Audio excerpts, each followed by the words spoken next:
జగన్ రెడ్డి గారు 3 సార్లు parliament member, ఆయన న్యాయస్థానాన్ని ఆశ్రయించారు.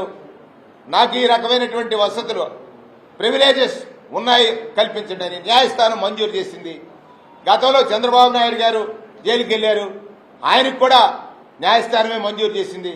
ఇవాళ ఇక్కడున్నటువంటి జైలు అధికారులు బెదిరించి భయపెట్టి జైలు అధికారులు అల్లిపోతున్నారు, వాళ్ళని భయపెట్టి వాళ్ళ మీద అవి క్యాన్సిల్ చేయాలని కోర్టుకు వెళ్ళినటువంటి ఉదాహరణ చూసినట్లయితే ఇది కక్షపూరితం కాదా?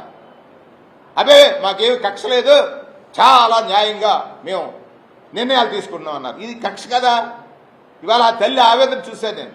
మిథున్ రెడ్డి గారు తల్లి గారు వచ్చారు, కోర్టుకు వెళ్ళి ఆ ములాఖాత్కి వెళ్ళి వచ్చిన తర్వాత తల్లి పడుతున్నటువంటి దుఃఖం. చంద్రబాబు నాయుడు గారు గుర్తుపెట్టుకోండి, ఆ తల్లి మనోవేదన మిమ్మల్ని దహిస్తుంది. ఇంతచేత సంబంధం లేని ఒక వ్యక్తిని ముద్దాయిగా చేసి నీకు అధికారం అందుకిచ్చారా ప్రజలు, మీకు అధికారం అందుకిచ్చారా ప్రజలు ఆలోచించమని నేను చెప్తున్నాను.